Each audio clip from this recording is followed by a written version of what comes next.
झंड जी, भोजपुरी में कोई क्यों जंतर मंतर के बारे में नहीं बोल रहा है, प्लीज रिप्लाई। नहीं, ऐसी कोई बात नहीं है। इंडस्ट्री में अभी भी बहुत सारे जिंदा मर्द लोग हैं जो बोल रहे हैं, जैसे रजनीश मिश्रा हो गए, खेसारी लाल यादव हो गए, और भी कई सारे लोगों का मैंने पोस्ट देखा है जो लोग अभी जिंदा हैं। ठीक है, मुर्दों की इंडस्ट्री नहीं है, बहुत सारे मर्द जिंदा हैं यहाँ पे। अगला सवाल लिखने वाले हैं साधना कुमारी, सॉरी लिखने वाली हैं, खैर लिखती है, क्या हम सब 1947 से पहले वाला गुलाम देश से भी ज़्यादा अभी गुलाम देश में हूँ?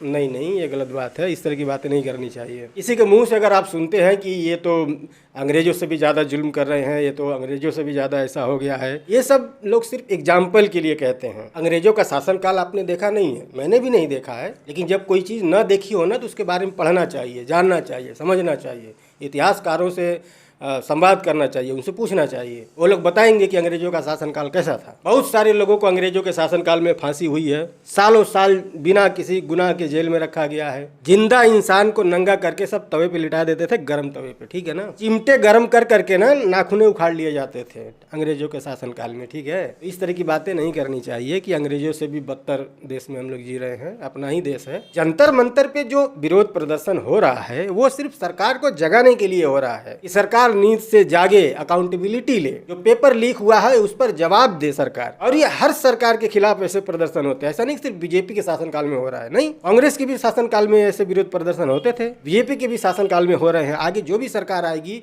अगर वो अकाउंटेबिलिटी नहीं लगी, जिम्मेदारी नहीं लगी, तो उसके खिलाफ भी होंगे। अब देखो, नीट का पेपर लीक हुआ, 20-20, 22-22 दिन से लोग जंतर मंतर पर भूखे बैठे हैं कि सरकार हमारी बात सुन ले। सरकार नहीं सुन रही है, पेपर लीक हो गया, उस पर सरकार का अभी तक कोई जवाब नहीं आया, कोई जिम्मेदारी लेने को तैयार नहीं है। ऊपर से सवाल करने वाले को ये लोग एंटी नेशनल घोषित कर दे रहे हैं, तो इस पर जनता का गुस्सा तो फूटेगा ना, जवाब तो लोग मांगेंगे ना। और ऐसे जवाब हर सरकार से मांगे जाते हैं, चाहे किसी की भी सरकार रही हो या आने वाली हो या है, मांगा जाता रहा है, जवाब मांगा जा रहा है और मांगा जाता रहेगा। इसी को देशभक्ति कहते हैं। इसका मतलब ये बिल्कुल नहीं है कि हम लोग अंग्रेजों से भी, अंग्रेजों के शासन काल से भी बदतर काल में हम लोग जी रहे हैं, ऐसा नहीं है। आप अच्छा अपने घर में बैठे हो, एसी में बैठे हो, सो रहे हो, लेट रहे हो, खाना खा रहे हो अपने मनपसंद का, और आप कहोगे कि अंग्रेजों से बदतर शासन काल में, मतलब ये कहना बेकार है, ठीक है, नहीं कहना चाहिए ऐसी बात। अगला सवाल लिखने वाले हैं गाँव का रिएक्शन। अच्छा, लिखते हैं, झंड जी आपसे दिल से एक अनुरोध है, कृपया जंतर मंतर पर छात्रों के प्रदर्शन पर भी एक वीडियो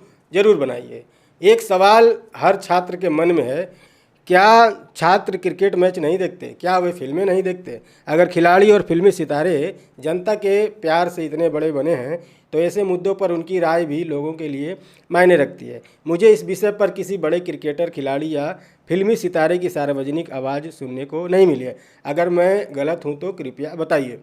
देखिए, आपकी बात सही है, लेकिन देखो, होता ये है ना कि ऐसी बात नहीं है कि फिल्मी सितारे बोलते नहीं हैं। पास्ट में आपने देखा होगा कि बहुत सारे लोगों ने सरकार के किसी भी गलत मंशा के खिलाफ बहुत सारे एक्टरों ने बोले हैं, और उसके बाद जो जो यातनाएं उन्हें झेलनी पड़ी हैं वो आपसे छुपा नहीं होगा। सबसे पहली समस्या उनके सामने जो खड़ी होती है वो ये कि आजकल के जो लोग हैं ना, थोड़े से फ्रस्ट्रेट हो चुके हैं, पता नहीं क्यों, कि वो संवाद करना भूल गए हैं, बहस करना भूल गए हैं, बातचीत करना भूल गए हैं, और सीधे अपनी बात गालियों से स्टार्ट करते हैं, रेप थ्रेट्स देते हैं, माँ बहन की गाली देते हैं, या अगर सवाल करने वाला मुस्लिम निकला तब तो आपको पता ही है कि कैसे कैसे शब्दों से उसे नवाजा जाता है। तो ये पहली समस्या है, चलो इसे तो झेल लेंगे। लेकिन फिर जब सरकार पीछे पड़ती है, ईडी, सीबीआई, उसके बाद समस्या थोड़ी बड़ी हो जाती है, समझ रहे होंगे आप। तो इस वजह से भी जो बड़े लोग हैं वो नहीं बोलते हैं, भाई कौन इस पछड़े में पड़ेगा। जिंदगी नरक हो जाती है उन लोगों की, ठीक है, काम धंधे पर निकलना मुश्किल हो जाता है। हम जैसे छोटे मोटे लोग तो भाई कुछ भी बोल के कहीं भी बैठ जाएंगे, कहीं भी निकल जाएंगे, कौन जानने वाला है हमें, कौन पहचानने वाला है। लेकिन जिनको लोग जानते हैं, पहचानते हैं, उसे हर कदम पे बहुत सारे लोगों का फ्रस्ट्रेशन झेलना पड़ता है, उनके गाली गलौज को झेलना पड़ता है, उनके प्रोग्रामों को खराब किया जाने लगता है, उनके शूटिंग डिले होने लगते हैं, सड़कों पे उत्पात मचाया जाता है। कुछ संगठन भी है जो सड़क पे उतर के पुतला फूकने शुरू कर देते हैं, देखे तो होंगे ही आप पास्ट में। तो इसी सब की वजह से कोई सब पछड़े में पढ़ना नहीं चाहता। उनके पास बहुत पैसा है, वो अपने बच्चों को विदेश भेज के पढ़ा लेंगे, यहाँ तक भी उन लोगों ने सोच रखा है, लेकिन बोलेंगे नहीं भाई साहब। बाकी रही क्रिकेटरों की, तो भाई उनको तो ऊपर से ही बंदिश है कि भैया आपकी लिमिटेशन कहाँ तक है, कहाँ तक आप बोल सकते हैं, ऊपर से ही नसीहत दे दी जाती है, अन्यथा समझ रहे हो? समझ रहे हो आप? खैर, अगला सवाल लिखने वाले हैं सत्यम यादव। लिखते हैं, खेसारी भैया सरकार में नहीं है फिर भी जनता का मदद करते हैं और पवन सिंह सरकार में रहकर भी जनता का मदद नहीं करता। हाँ, सरकार ने आपको स्टेटमेंट भेजा होगा ना कि देखो खेसारी लाल मदद करते हैं, पवन सिंह नहीं करते हैं ना। मैंने तुमसे बता के मदद करे कि हाँ देखो हम मदद करने जा रहा हूँ। गुप्त दान नाम की भी तो कोई चीज़ होती है, हो सकता हो गुप्त में करता होगा, नहीं बताता होगा किसी को। सारा लेखा जोखा आप ही के पास है कि कौन मदद करता है कौन नहीं करता है? मान लेते हैं वो नहीं भी करता है, हाँ तो कर्जा खाया है आपका, आप बताओगे कि उसको मदद करता है कि नहीं करता है, या करना चाहिए या नहीं करना चाहिए। मतलब गजबा खोपड़ी चलता है आप लोगों का है? अगला सवाल लिखने वाले हैं फोक क्रिकेट। लिखते हैं, खेसारी लाल यादव जो भी गाना गाते हैं क्या उनके गाने उनके घर वाले जैसे माँ बहन भाई और लोग सुनते होंगे तो क्या फील करते होंगे, और उनके जीजा जी सुनते होंगे तो क्या फील करते उनकी बहन को रात में। खैर ऐसे ऐसे चिरकुट मानसिकता टाइप के लोग भी रहते हैं। जो तुम कमेंट में लिखे हो अपने माँ बाप को भी कभी दिखाओ कि हाँ हमने ऐसा कमेंट लिखा है खेसारी लाल के बारे में, देखते हैं वो लोग क्या फील करते हैं। खुद के पिछवाड़े फटे हुए हैं, दूसरों का ज़्यादा दिख रहा है। पूरी इंडस्ट्री में सिर्फ खेसारी लाल हैं जिनके गाने उनके घर वाले नहीं सुन पाते होंगे। बाकी अपना कमेंट भी कभी दिखाओ अपने माँ बाप को, भाई बहन को, अपने जीजा को, जो आपके बहन के साथ वो करते होंगे जो आप लिखे हैं उनको भी दिखाओ कि भाई हम ऐसा कमेंट करते हैं। अवार्ड देंगे वो लोग आपको, ठीक है? लंट करेंगे। खैर, अगला सवाल लिखने वाले हैं उपेंद्र ऑफिशियल। लिखते हैं, नीलकमल सिंह के बारे में भी कभी बोला कीजिए भाई। तो ये किन के बारे में बोला हूँ? ये नीलकमल नहीं है क्या? मतलब कभी चैनल पे भी चले जाया करो, खोल लिया करो, देख लिया करो, हैं? उसके बाद कमेंट करो, अच्छा भी लगेगा। खैर, अगला सवाल लिखने वाले हैं माफिया ग्रुप हैं। लिखते हैं, जिस लड़के को पवन सिंह जेल भेजा था वो लड़का 24 घंटा में बाहर आ गया, इस पे कुछ बताइए। मैंने क्या चाहते हो, फांसी हो जाए? अरे वो सिर्फ उसको डराने के लिए भेजा गया था कि बाबू आगे से ये सब मत करो, और ये सही भी है, होना चाहिए ऐसा। कोई भी मर्यादा लांघने की कोशिश करे तो उसको सबक सिखाना ज़रूरी होता है। उस बंदे का मैंने भी कई सारा वीडियो देखा था, मतलब बहुत ही वाहियात वीडियो बनाता था वो। वही बात आप सभ्य लैंग्वेज में भी कर सकते हो, जो आपका मुद्दा है, ठीक है, बढ़िया मुद्दा उठाते हो आप, लेकिन तरीके से भी तो उसको प्रेजेंट किया जा सकता है ना। ऐसा भी कौन सा खेत कोड़ लिया था आपका पवन सिंह ने जो माँ बहन की गालियों से शुरू करते हो भाई। अब इसमें और भी कई सारे कमेंट आए हैं जिसमें लोग कह रहे हैं कि पवन सिंह के खिलाफ किसी ने बोला तो पवन सिंह ने तो उसको जेल भेजवा दिया, जबकि उनका ही टीम का एक बंदा क्या विशाल सिंह, वो आके भी ऊट पटांग बोलता है। तो भाई जिनके भी मन में ये सवाल है कि विशाल सिंह आके ऊट पटांग बोलता है, आपको बुरा लगता है, तो आप भी एफआईआर करो जैसा उन्होंने किया। आपको किसने रोका है? दूसरी बात कि विशाल सिंह आके आपको माँ बहन की गाली तो नहीं देता ना, क्रिटिसाइज ही करता है, खेसारी लाल का विरोध ही करता है। दूसरी बात, पवन सिंह ने जिसके खिलाफ एफआईआर किया है, जो जेल गया था, वो तो पिछले कई महीने से वो पवन सिंह को गाली दे रहा था, आज से नहीं है। तब भी पवन सिंह ने कुछ नहीं बोला था, लेकिन आज के 2-3 दिन पहले उसने एक वीडियो बनाया था जिसमें वो कोई फोटो साझा करने की बात कर रहा था। एक फैमिली का जो है ना मैं वीडियो पोस्ट करने वाला हूँ, वो भी कल। तो भाई जब बात किसी की प्राइवेसी पे आएगी ना तो कोई थोड़ी चुप बैठेगा। किसी की भी प्राइवेसी लीक करना, किसी की उसकी मर्जी के बिना कोई उसकी निजता वाली किसी भी प्रकार की कोई तस्वीर या फोटो पब्लिक कर दोगे तुम, ये कितना बड़ा अपराध है तुम्हें पता है? अच्छा है कि तुम्हारे ऊपर सिर्फ छोटी मोटी धाराएं लगवा करके तुम्हें छोड़ दिया गया। किसी की भी प्राइवेसी, किसी की निजता में उंगली करने की सज़ा बहुत कठिन है। एक बार पवन सिंह के घर में चोरी कर लो तो भी इतनी बड़ी सज़ा नहीं होगी जितना उनके प्राइवेसी को लीक करना है। सिर्फ तुम्हारे गरियाने से अगर पवन सिंह को दिक्कत होती तो पहले ही तुम्हें जेल भिजवा चुके होते हैं, लेकिन तुम तो पिछले कई महीने से गरिया रहे थे, वो तो नहीं तुमको जेल भिजवाया ना, आज भिजवाया क्योंकि तुम कोई फ़ोटो उसका लीक करने की बात कर रहे थे। तो जो आदमी नहीं चाहता कि उसकी कोई निजी जानकारी पब्लिक में आए, वैसा धमकी दोगे तो जाना पड़ेगा ना भाई साहब। शुक्र मनाओ कि बेलेबल धाराएं आपके ऊपर लगवाई। किसी की निजता लीक करने में नॉन बेलेबल धाराएं भी लगती हैं, ठीक है, जिसमें जमानत नहीं होती। ऐसे केसेस में जुर्माना और जेल दोनों हो सकता है आपको, ठीक है। और जुर्माने की रकम 1 लाख से लेकर 7 लाख तक जाती है। सज़ा भी आपको 1 साल से लेकर के 7 साल तक की सज़ा हो सकती है किसी की भी निजता को लीक करने की वजह से, ठीक है। तो आपको शुक्र मनाओ कि उसने कोई छोटी मोटी धारा लगवा दी जो आपका जमानत हो गया। किसी की भी निजता के साथ खिलवाड़ नहीं करना चाहिए। ओके, अपनी हद में रहो। वीडियो बनाते हो, 2 रुपया कमाते हो, घर चलाते हो, काहे किसी के फटे में टांग अड़ा रहे हो हैं? खैर, अगला सवाल लिखने वाले हैं भोला कॉमेडी वाइन्स। लिखते हैं आई लव यू झंड जी। मैंने ब्याह कर बका। खैर, लिखते हैं मैं आपका सब वीडियो देखते हैं, मस्त लगता है, लव यू। मेरा एक सवाल है कि रोशन रोही का सॉन्ग कैसा लगता है झंड जी।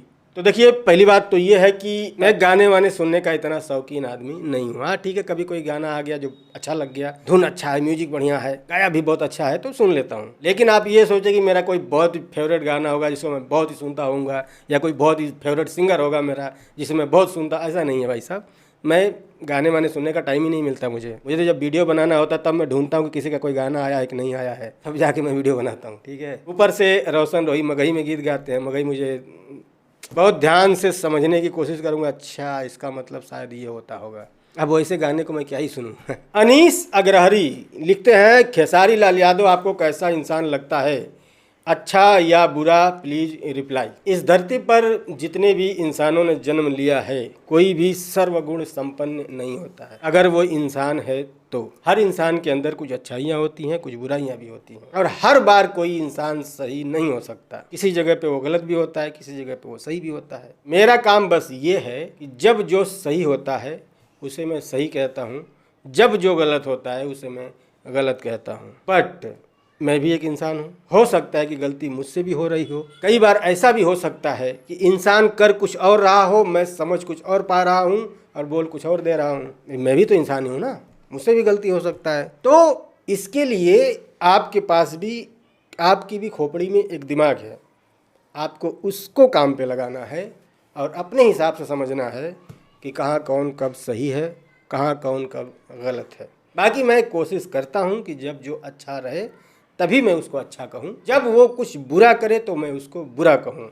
तो खेसारी लाल अच्छे हैं कि बुरे हैं, तो मैं यही कहूँगा कि कुछ अच्छाइयाँ भी हैं, कुछ बुराइयाँ भी हैं। कि मरियो चाहिए तो ओकरा घर में सोहर ना हो। खैर, राहुल कन्नौजिया लिखते हैं भोजपुरी इंडस्ट्री में पहले मूवी नहीं चलती थी पर अब तो गाने भी नहीं चल रहे हैं, इसका जिम्मेदार कौन है, एक्टर, डायरेक्टर या पब्लिक? अब देखो, ऐसा है ना कि किसी भी इंडस्ट्री के डूबने की कोई एक ठोस वजह नहीं होती है। बहुत सारे छोटे मोटे कारण होते हैं, जो सारे कारण जब एक बार मिलते हैं तो वो एक बड़ा कारण बनते हैं किसी भी चीज़ को डुबाने का। किसी एक पर डायरेक्ट ब्लेम कर देना कि नहीं उसकी गलती की वजह से हो गया, उसकी गलती की वजह से हो गया, या उसकी गलती की वजह, ऐसा आप किसी पे क्लेम नहीं कर सकते हैं। छोटी मोटी सबकी गलतियाँ होती हैं। कुछ राइटरों की गलतियाँ हैं जिन्होंने अच्छे संवाद नहीं लिखे, जिन्होंने अच्छी कहानियाँ नहीं लिखी। कुछ डायरेक्टरों की भी गलती है जिन्होंने अच्छी ध्यान नहीं दिया, अच्छी फिल्म नहीं बनाई। कुछ एक्टरों की भी गलतियाँ हैं कि उन्हें एक्टिंग करने आती नहीं है, सिंगर थे, पिछवाड़ा हिलाते थे और आज एक्टर बने बैठे हैं। हाँ, पब्लिक की मैं इसमें कोई गलती नहीं दूंगा, क्योंकि भैया यही पब्लिक, हाँ चाहे बिहार की हो, यूपी की हो, जिसे आप भोजपुरी की पब्लिक कहते हैं,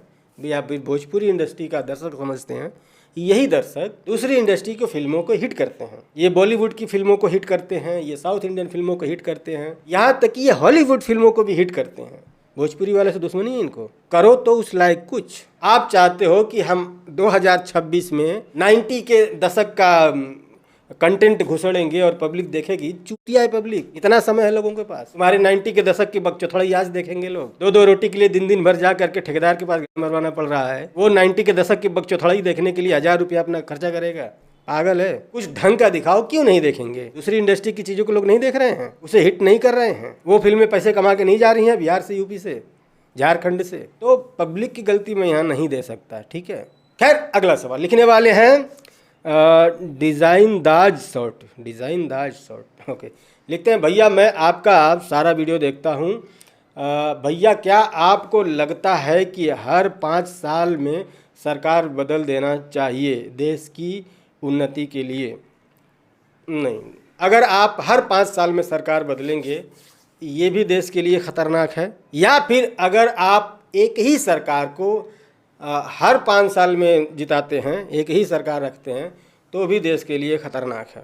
अगर आप हर बार एक ही सरकार को जिताते हैं तो उस सरकार को घमंड हो जाता है कि भैया जो हूँ, मैं ही सर्वशक्तिमान हूँ, मेरी मर्जी के बिना पत्ता भी नहीं हिलता और मुझे कोई हरा नहीं सकता, मैं ही भगवान हूँ। फिर उसके बाद वो किसी की नहीं सुनता, पुलिस बुला के लाठियां बरसवाता है और उसे लगता है कि मैं अब कभी नहीं हारूंगा, और जनता त्राहिमाम करती रहती है, होता कुछ नहीं है। दूसरी बात कि अगर आप हर 5 साल में सरकार बदल देंगे तो सत्ता में आए हुए लोगों को ये लगेगा कि मैं कौन सा अगली बार आने वाला हूँ, तो जो मिलता है लपेट लो। इससे करप्शन बढ़ेगा, कोई भी पार्टी आएगी, बोरिया भरेगी और निकल जाएगी, कुछ काम नहीं करेगी, क्योंकि उन्हें पता है कि अगली बार मैं कौन सा आने वाला हूँ। तो ये भी देश के लिए खतरनाक है। सरकार आपको कैसी बनानी है, कैसी रखनी है, इसके लिए आपको ध्यान देना होगा कि जो सरकार है क्या वो सही से काम कर रही है या नहीं कर रही है, जनता के मुद्दों पर काम कर रही है या नहीं कर रही है, शिक्षा व्यवस्था कैसा है, महंगाई कैसी है, रोजगार कैसा चल रहा है, देश का विकास कैसे हो रहा है।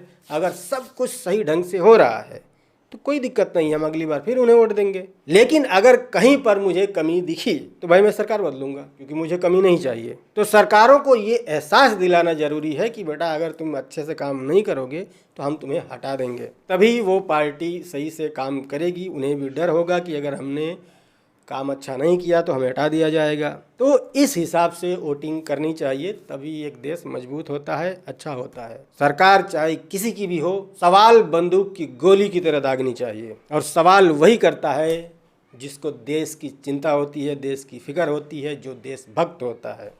तलवे चाटने वाले तो गली गली मिल जाते हैं, ठीक है।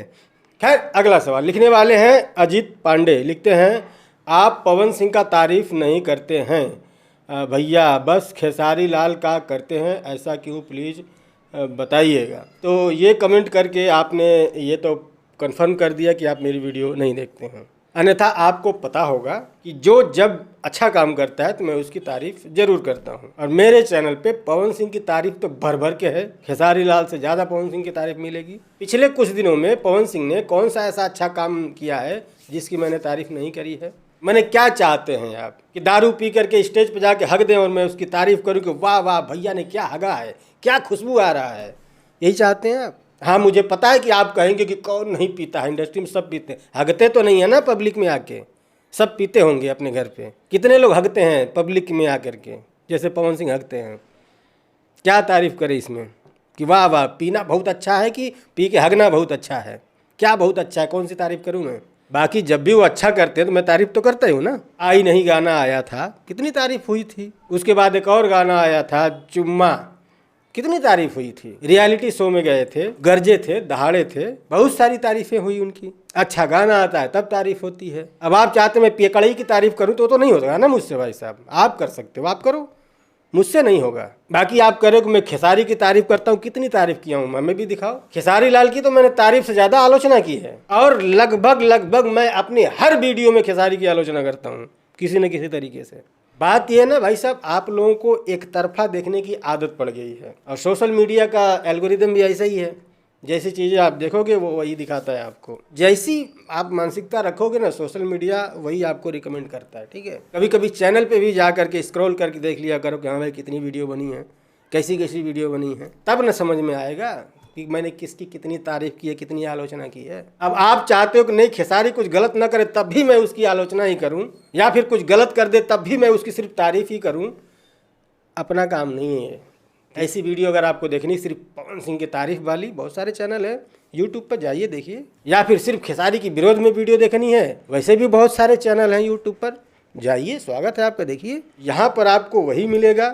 कोई गलत करेगा मैं उसकी आलोचना करूँगा, आपको पसंद आए नहीं आए, मैं आपको खुश करने के लिए यहाँ नहीं बैठा हूँ, ठीक है। अगला सवाल लिखने वाले हैं डीजी ऑफिशियल। डीजी लिखते हैं, अगर आपको भोजपुरी इंडस्ट्री में एक चीज़ बदलने का मौका मिले तो वो क्या होगी। पहली बात तो ऐसा मौका मुझे क्यों मिलेगा। दूसरी बात, अगर मिल भी गया तो भोजपुरी में जितने भी ये सिंगर से एक्टर बने हैं, जितने भी हीरो का रोल करते हैं, सबसे पहले तो मैं इनको इंडस्ट्री से भगा दूंगा। हटो, तुम्हारा काम ही नहीं है बिल्कुल। हाँ, प्लेबैक सिंगिंग करना है तो रहो, एक्टिंग में नहीं, निकलो। हाँ, निरहुआ को थोड़ा बहुत गुंजाइश होगा, क्योंकि निरहुआ की एक्टिंग मैंने देखा है, उनको एक्टिंग आती है। बाकी तो भाई चलो खाली करो। किसी एक्टिंग इंस्टीट्यूट में जाऊंगा, वहाँ से कुछ बढ़िया बढ़िया एक्टर लेके आऊँगा जिन्होंने एक्टिंग सीखी हो, उनके साथ फिल्म बनाऊँगा। थोड़े कम बजट की फिल्म बनाऊंगा, लेकिन रियलिस्टिक फिल्म बनाऊंगा, नेचुरल फिल्म बनाऊंगा, कंटेंट बेस्ड फिल्म बनाऊंगा। सिर्फ या आधिशुम आभिशुम वाला वो मेरा जल जाता है वो सब देख करके, ठीक है ना। वो सब आधिशुम आभिशुम तब अच्छा लगता है जब आपके पास बढ़िया VFX हो, बढ़िया बजट हो, तब अच्छा लगता है। भोजपुरी में ये सब फाइट वाइट में देखता हूँ ना, मेरी सुनक जाती है, ठीक है ना। एक तो करना नहीं आता है, ऊपर से खाली टाइम वेस्ट करते हैं सब। तो ये मैं करना चाहूँगा एक काम। अगला सवाल लिखने वाले हैं सोनू कुमार ऑफिशियल, लिखते हैं ये बात बताओ झंड जी, भोजपुरी में कब तक खोदा खोदी या किसी को टारगेट करना बंद होगा और अच्छा फिल्म कैसे बनेगा जिसमें प्रोड्यूसर का पैसा वापस आ जाए। देखो ये खोदा खोदी कभी भी बंद नहीं होगा, अभी तो शुरू हुआ है। कहते हैं ना कि नदी में जब पानी कम होता है ना तो मछलियाँ छटपटाने लगती हैं। भोजपुरी इंडस्ट्री का यही हाल है, पानी सूख रहा है, मतलब लगभग सूख गया है। ये मछलियाँ वही हैं जो छटपटा रही हैं। और कहते हैं ना कि नदी में जब पानी सूखता है ना तो सबसे पहले बड़ी मछलियों को प्रॉब्लम होता है, छोटी मछलियाँ तो कहीं भी छुप जाती हैं। तो वही है, बड़े लोग ही खोदी खोदा कर रहे हैं, उन्हें प्रॉब्लम हो रही है। फिल्में नहीं बन रही हैं, पैसे आ नहीं रहे हैं, गाने चल नहीं रहे हैं, खर्चा कम नहीं हो रहा है, आमदनी कम हो गया है। तो ये खोदा खोदी अभी तो शुरू हुआ है, अभी तो बहुत ही एक्सट्रीम लेवल पे जाने वाला है। कहीं ऐसा ना हो कि ये लोग कहीं आपस में मिले और मार झगड़ा कर लें, ऐसा भी हो सकता है। बहुत बुरे दिन आने वाले। ओके, एंजॉय करो। अगला सवाल लिखने वाले हैं IMMS007, लिखते हैं झंडी जी नमस्कार, मेरा सवाल ये है कि खेसारी लाल यादव हर मुद्दे पर आवाज़ उठाते हैं, लेकिन पवन सिंह MLC के पद पर हैं, फिर भी किसी मुद्दे पर सवाल क्यों नहीं उठाते, प्लीज़ रिप्लाई। पवन सिंह ना सवाल उठाते हैं ना कभी उठा पाएंगे। वो पूरे अपने MLC के पीरियड में कभी भी वो सरकार से कभी भी सवाल करते हुए नजर आए तो मुझे भी भेजना, मैं भी देखना चाहूँगा। मैं पहले भी कह चुका हूँ, वो कभी भी सवाल नहीं कर पाएंगे, उन्हें मुद्दे ही समझ में नहीं आते, वो सवाल क्या करेंगे। उन्हें MLC बस इसलिए बना दिया गया है कि उनके पास फैन फॉलोइंग तगड़ी है, उन लोगों का वोट खींचने के लिए उन्हें MLC पद दे दिया गया है। और खेसारी लाल सवाल सिर्फ इसलिए कर पा रहे हैं क्योंकि वो सत्ता में नहीं है और उन्हें एक बड़ा नेता बनना है। भले ही वो कितना भी दम भर लें कि मैंने पॉलिटिक्स छोड़ दिया है, अब पॉलिटिक्स नहीं करना है, लेकिन करना है। लिख के देता हूँ मैं, करना है। खैर बस आज के इतना ही। कैमरे का बैटरी ख़त्म हो गया, अभी बंद हो जाएगा, ठीक है। बहुत देर से बोल रहा हूँ। तो पसंद आ गया हो तो लाइक कर लीजिएगा। मेरी बात से कितना एग्री है कितना डिसएग्री है वो भी आप कमेंट में लिख सकते हैं। कोई बातचीत करनी है तो इंस्टाग्राम का लिंक डिस्क्रिप्शन में मिल जाएगा। मिलते हैं अगली वीडियो में, बाय।